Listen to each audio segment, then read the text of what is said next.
Good day, everyone. You're back on An Attempt to Understand with me, Adam Dean. Thank you very much for joining me today. So, in today's episode, we are discussing the comparison between physical media and digital media. Now, a comparison might not be the right word, to be perfectly honest. That was kind of my intention when I originally set out to, write about this and think about this. But it really more just morphed into a monologue of me complaining and worrying about the growing world of digital media. Okay. So if that sounds interesting, make sure to stick around. Okay, so let's jump into it then. I think, like everyone else, several years ago, everyone just got into the idea of everything being online, of everything being like a digital landscape. It was like it's much easier, it's minimal, it's efficient. You can have all of your content on, accessible just through your TV or an Apple TV or console, and there is such less issue in most cases, like with finding something. Well, a quick example, to the other end. I mean, I remember 28 Days Later. 28 Days Later is the zombie film, Cillian Murphy and stuff, and it had no online presence. You had to find the DVD of it, and I think my partner and I must have searched for like a year, pretty much, just not like hunting, like your man looking for Twinkies in Zombieland, but anytime we're in a charity shop or anytime we're out and about, just having a wee look for it. And eventually we did find it, watched it, fantastic film. Certainly was a trip to revisit it. But yeah, it was a fun pursuit to find that, but now with the new film, they've put everything online, sort of the rights issues out and all that, so it doesn't really exist that same kind of demand anymore. But the point still stands. Like I said, several years ago, when I was really just, I felt like everything was just digital media, especially the PS5. When I bought the PS5 right on release, I excuse me, I bought the digital only copy. That's like the just the one that was available on the web page when I got there. So I was like, yes, snap it up. And I guess that was kind of a big point of being, of making that decision and saying, okay, I'm stepping away from kind of collecting physical media. So I got rid of a crap ton of stuff. I got rid of a bunch of DVDs. I got rid of box sets. I think I had the whole like US Office set on DVD. It was flipping like this wide, honestly. And I got rid of so much stuff and just gave it away for like basically pennies. Now, again, to be fair, it was taking up a lot of space. I don't have a lot of space. This is a small little flat. So it there were definitely benefits to getting rid of it, but let's move on from the initial enthusiasm that surrounded digital media as we got into it, and stuff changed from it taking 30 hours to download Underworld from the PlayStation Store on a rental to everyone paying for everything now. And everyone really does pay for everything, in terms of subscriptions and yearly costs. Everything just keeps getting more expensive, and they all line up with each other. Like Disney Plus and their annual subscription, and they've kind of followed suit like Prime, and they're like, okay, we're gonna put ads in to like the bottom tier, and we're gonna strip benefits away from like the premium and make a premium tier, and everything is just an ever growing ladder. It's like there's a good clip of a guy speaking on Apple. It's that phone guy, MKB or something like that. The dude that was like pulling a 90 in a school zone. Um, him. There's a good clip of him explaining like the ladder of purchase with Apple. If you go in, you're like on a new iPhone, and you pick up and a base, I don't know what they're on now, like a 16 or something. You pick up a 16, and they're like, oh well, the 16 is good, yeah, it's a good phone, 100%. But the 16 Pro has, a slightly better specs here, slightly better camera there, and it's like, okay, well maybe I'll get the Pro. It's only like 100 and whatever more. And they're like, yeah, 100%. Well, if you're that guy, if you want the best, you can get the 16 Pro Max, and that has everything. That doesn't just have a couple extra things; it has everything on it. And you're like, oh my goodness, sign me up. And then by the time you're with the 16 Pro Max and you're at the register, now you're being sold on the iCloud, extra storage for a yearly fee. Now you're being sold on an insurance, which sounds much more convincing than the insurance would have been before because you're spending X amount more money on it. So it makes sense to try to protect it. Um, I feel that's really happened with these services. I mean, Netflix back in the day, you used to just order a DVD in the post. You get it, have it for whatever time you wanted, and then you would send it back to them. And it was just one, two, three. It was simple. But now everything is anything but simple, isn't it? It's really not economically sustainable for the average person.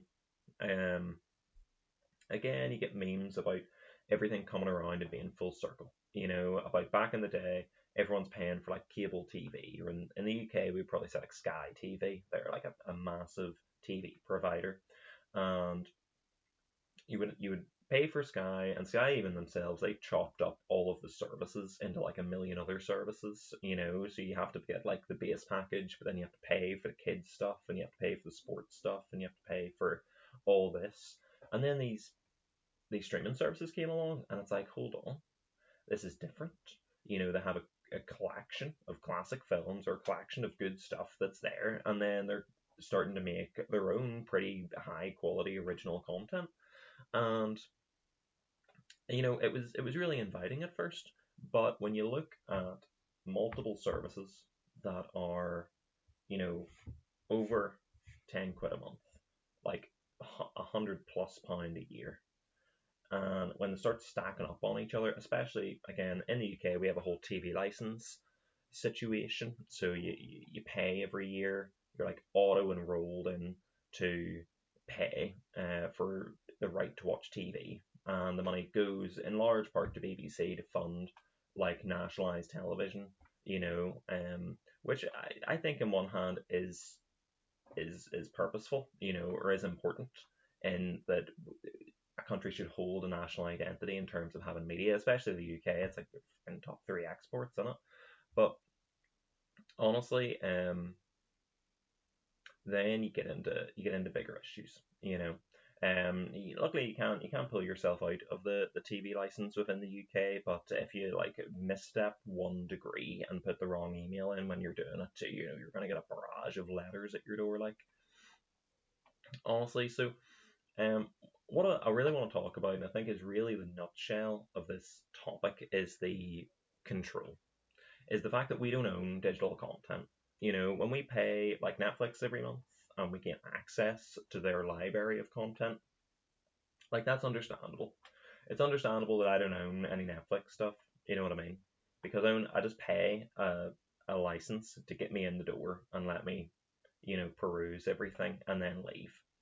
But digital media has really taken it a step further in that you don't own the stuff that you even purchase digitally.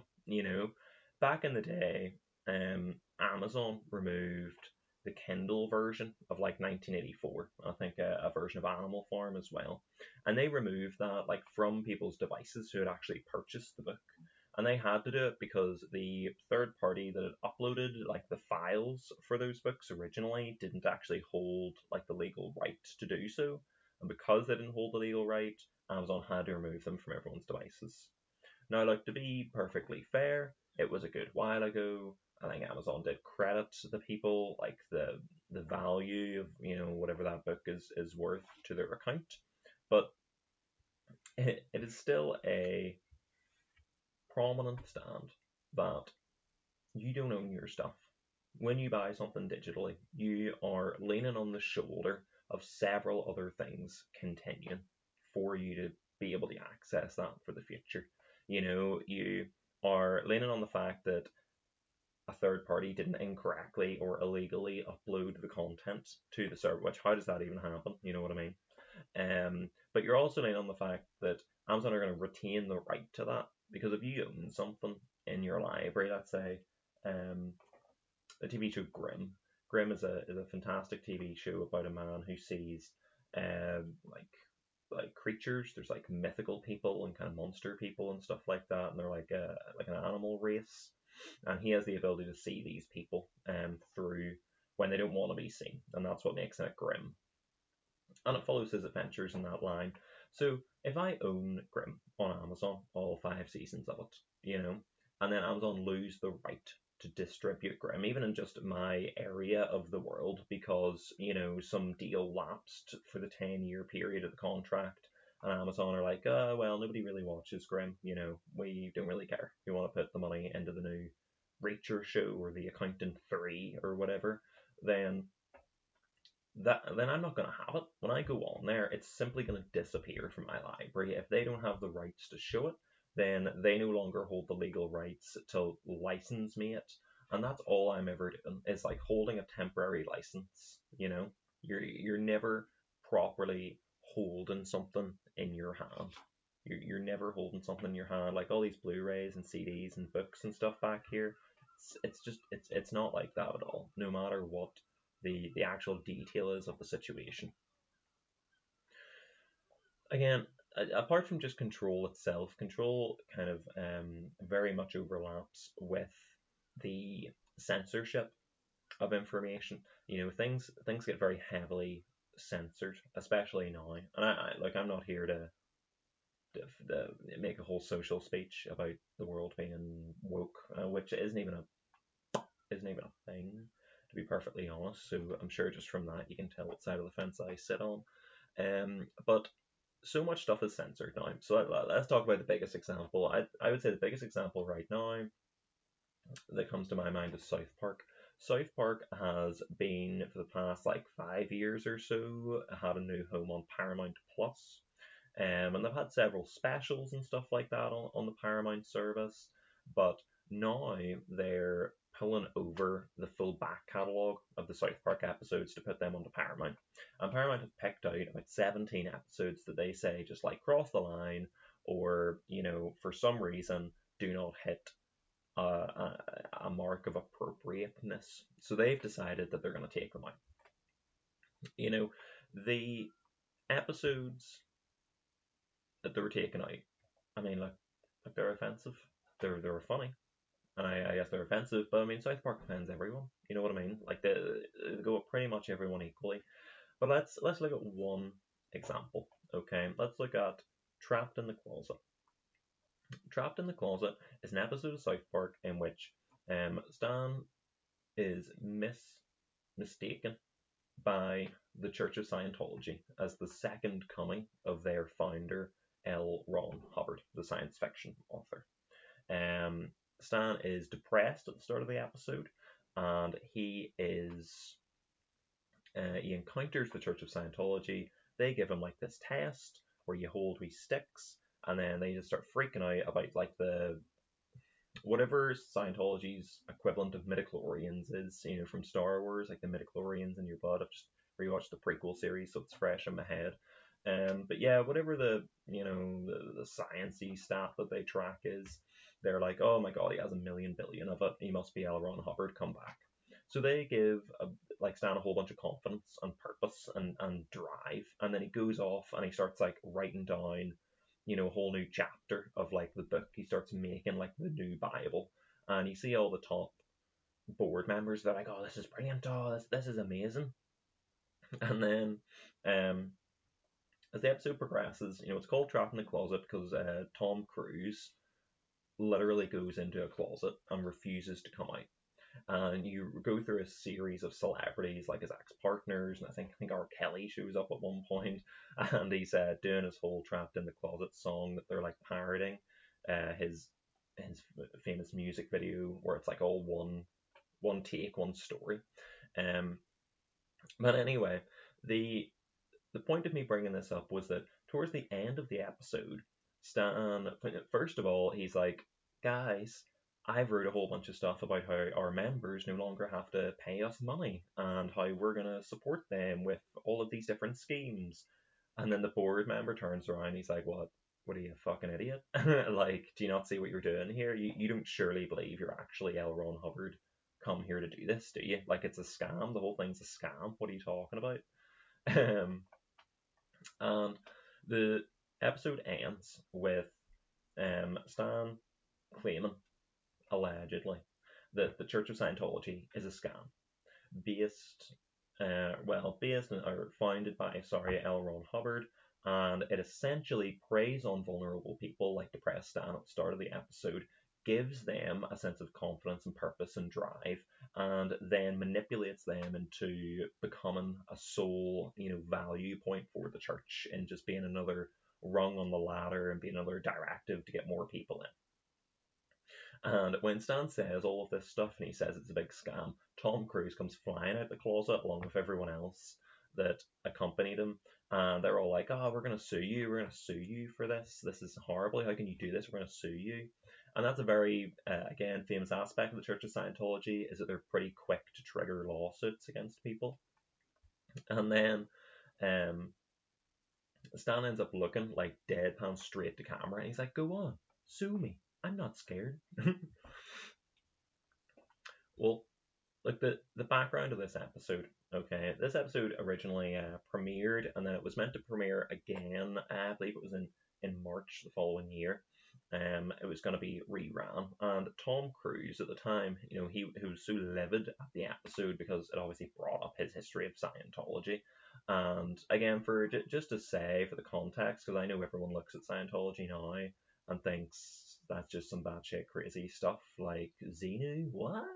But again, back in the day, and you'll see this if you look into people talk about the perception of Tom Cruise and his fame, and people really didn't know what it was about. People just thought it was like a collective of guys or a collective of people, and yeah, they followed some doctrine or something, but it was essentially like a wellness group, or like a self-help group or something like that. It wasn't looked at as anything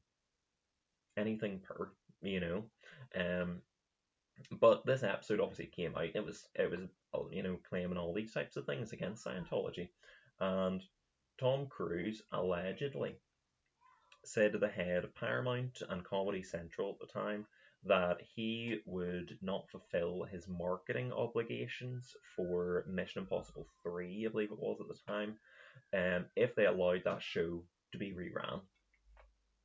And they pulled it. They didn't let it. They switched it out for a different episode, which was more primarily focused on Chef.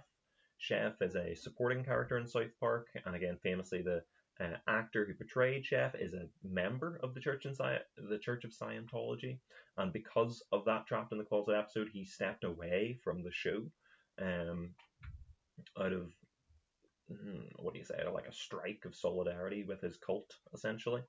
So I wanted to talk about that so much because that is a clear representation of a powerful figure within the entertainment industry using his connections and power to silence the art that tells people about a aggressive, controlling cult. Like, you literally, if you go on to your horrible social media platform of choice, you'll see many, many videos of people outside the Scientology building, like trying to film indoors, being like, "Oh, look, there they are. Don't go in there, man. Don't go in there. They're coaxing you. They're coaxing you." So it's like so evident now, but at a time when the cultural perception was not there that this thing is something that could take control and actually like ruin your life, when that just wasn't an idea, this superstar used all of his power and fame to withhold that warning of, and he censored that art, and I just think that's horrendous. Like, I mean, I like the guy's movies and stuff, but flip me, you know what I mean? I mean, obviously he's done many other worse things, I'm sure, for the church than just pulling a South Park episode. Like, I mean, he stands up there and accepts awards and donates millions of dollars to them for tax relief, doesn't he? Pretty sure he had his marriage set up through them, like the Deep type shit. But that's allegedly. I don't know what I'm talking about. All right. Again, before we move on from censorship, just quickly, there is concern of original works being edited. So again, probably kind of a good example, I guess, would be like you can see like the Gen Z or the millennial Harry Potter books that came out, and that's kind of a funny version, the side of it, where they've just replaced like the terms with more we say like recent slang or colloquialisms or something, so they've just kind of edited the book to be in a different tongue a little bit, which again is just more of a funny thing than anything else, more of a spoof thing. But as time as time goes on and we progress away from having a lot of physical stuff and it's all digital, there will be no trace of the original work. Like, you cannot tell if you download a book that they have changed the wording or the outlines, or they've changed details within the book itself. Like, if you just own it digitally, unless you have a really solid memory of reading that work before, I could recommend you something, you go pick it up and read it, and you have a different takeaway because they've edited that version of it, because they own the rights to it, they own the distribution to it, they own everything, And it's just really concerning about how stuff is media is being, like reshaped to kind of to suit like cultural or political trends, especially I talk a lot about AI and the scariness of AI, but AI could really just frame whatever it wants to in whatever way. It's inaccurate like a good amount of the time. It definitely has its uses, but it's really scary at the end of the day. Okay. Again, moving on, I want to speak about the ownership of your data and the kind of wavering loss of artistic integrity. So streaming platforms are kind of two things. They own two things. They produce the content and they own the content, but they also have all of the attention data. They hold all of the metrics to know what you like and how long you've liked it for, and what you don't like, and what you've hovered over and you considered to watch versus what you were like instantly set to remind me, and all that stuff. And this ability to view all of that data, not like, look, I'm not even going to speak about the fact that Netflix don't have to tell the entertainment industry how successful a project was or wasn't, and then the stars of that project who have in the contract deals for like back end compensation aren't really able to push back and try to get an accurate view of what they're owed, because Netflix doesn't owe anyone the right to tell them how well their film performed. Which I feel like there might have been developments within that in terms of passing laws. I'm not 100% sure, but I'm not even speaking to that. What I'm really speaking to is the fact that having this data essentially gives them a disproportionate power to shape future content based on engagement analytics and not artistic merit. So, one, you're already seeing this through the disappearance of handing a big name director a blank check to make a money, to make a film. Like, look at The Irishman on Netflix. The Irishman is like what, like 3.5 hours long, and like it's fantastic. It is fantastic, but Netflix are not going to do that again. Look at Francis Ford Coppola's, what was his latest film? Megalopolis.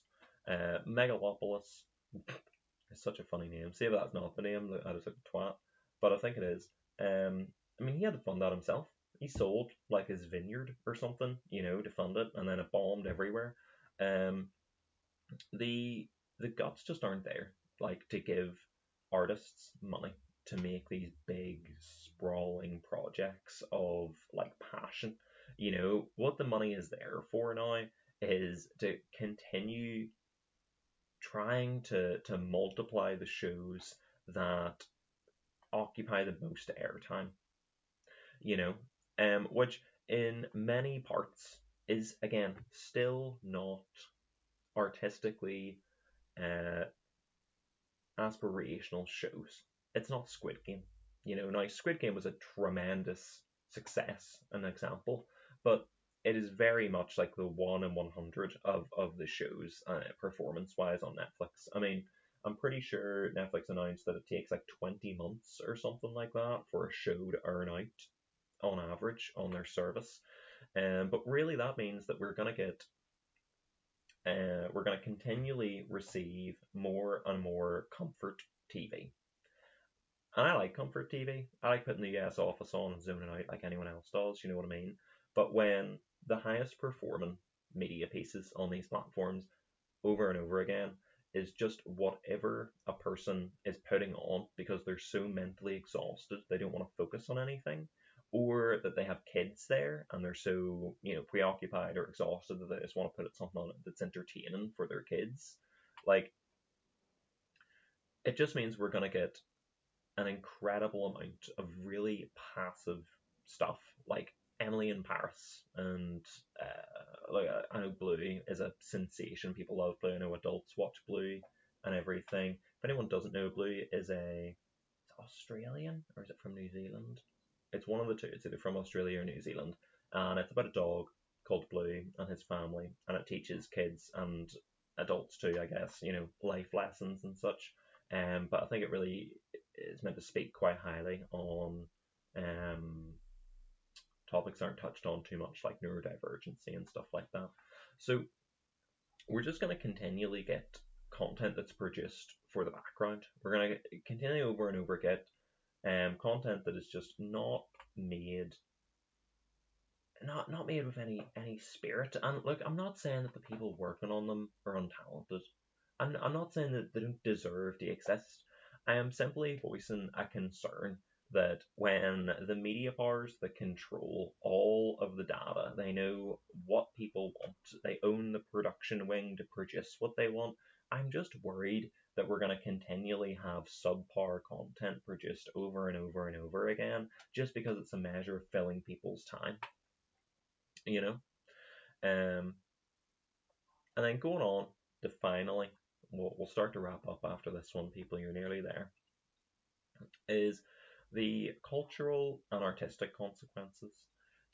Again, this is really carrying on from that last point, but it's the fear that algorithmically driven media will reduce the quality and diversity of our storytelling. The more that we make something for everyone, the less that we make a really great thing for a set amount of people. And that's really sad. Real art, I do think gets lost in a lot of the attentional metrics, and I do think the passive kind of background story is really gaining too much value in the corporation's eyes. So again, to balance this stuff out, let's talk about physical media for 2 seconds. Again, this whole thing, that's why I started off by saying it's meant to be a comparison, but it's really not a comparison. It's just me worrying about digital media for like half an hour. So, with physical media, it helps preserve cultural and artistic works in the original form. I mean, you can obviously go all the way back into history. I've done a previous episode on our connection to history and stuff like that. But it's so important when we look back at history in terms of what had permanent record, like when they actually started recording stuff properly and reliably. We need to be able to look back at stuff for reference material. I collect like a lot of reference books for being a writer, and to be honest, a good amount of the fun is just collecting them, just owning a big Reader's Digest book that tells me about frogs and such. I just find it interesting, and to be honest, I would honestly rather have the joy of referencing something physically in a big book and finding out something and being like, yes, yes, and then going and putting that into my work. And then in the revision or the editorial stage, having to fact check that or edit the nuances of it because whatever I'm working with is slightly outdated. Like I would honestly rather do that because that's keeping the pace at least. At least I'm like, I need this information. I get this information. I put it in and I move on. If I need to know something about frogs and I Google it, man, the first thing I'm going to get is like an AI summary of the first two articles, and it's going to tell me something about frogs. It might not tell me what I need to know. It might. I don't know. I can't really trust it. Then I'll get the next couple things are like sponsored stuff by Frogs R Us, and then you get into an article, but then it'll bring up like a Reddit post from 9 years ago about someone asking the question for frogs. So it's like that's not really the best place for me to get my answer. Like it may have the answer, the person that asked on Reddit 9 years ago, but I am just going off of the faith that whoever answered them near a decade ago was correct. It's not in a journal or an article or it's not from a reputable source. And I mean, honestly, I fear people just don't even know what reputable sources are now. We learned a lot in history, especially learn around the Second World War, about biases, about the reliability of different sources and everything. And I just fear, as everyone's driven now to just go Control C, Control V, Chat GPT, work it out, do the answers. I just fear that we're honestly losing. If you're not going to say skills, at least losing like a level of friction, in terms of finding proper information, or in terms of pushing back when something seems wrong. Honestly, it's just scary, because digital search is just so manipulated and so inaccurate, and just whatever someone else wants you to see is what you'll see. Whether it's an AI summary or an ad or a certain article pushing you in a direction. I mean, it's like that Grounded app, the Grounded Media app. They do an overview of news articles, and they tell you like if the article is kind of leaning to the right side politically or the left side, or what the historical relevance of that publication is within the political um, atmosphere. So there's such value, I think personally, in still holding old reference material and still holding the art that we keep close. It is honestly just so important for cultural preservation, autonomy, for resistance against the overreach by these digital platforms.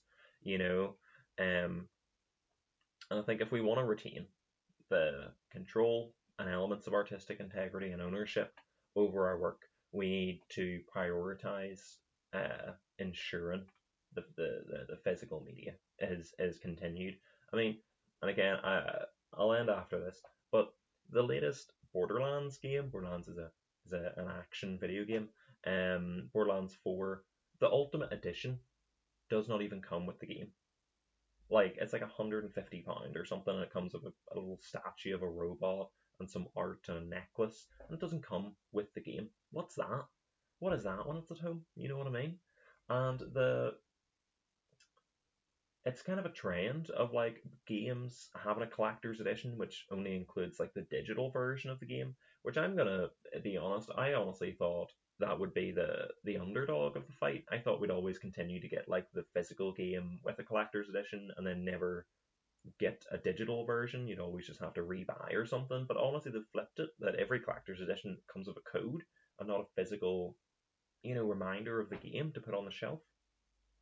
And it's just sad. It's just damn sad. So, like again, people, that's pretty much my thoughts. It's a bit of an ongoing conversation. This wasn't super structured. This was more of just a dialogue that I wanted to have. If you want something that is maybe a little more put together, a little more collected, go ahead and definitely check out the article that was the basis of this podcast episode. It's called "Digital Media Stole My Mum's Car," and it's on the Attempt to Understand Substack, of course. Um, yeah, like that's pretty much going to do us for today. Again, thank you for listening and checking us out and everything. Obviously, yeah, check out the An Attempt to Understand Substack. And I recently made a Blue Sky account, Adam Dean, at B Sky or whatever it is. So yeah, if you feel inclined to follow there and check out more work, then thank you very much. Really appreciate it. I hope you do enjoy and get some value out of it. Otherwise, if you're a returning viewer, then thank you so much. Your support honestly just means everything to me, and yeah, truly thank you. Right, yes, I gotta get on with my day. You gotta get on with your day. So thank you very much. I will speak to you later, and I hope you all have a great day. Bye bye.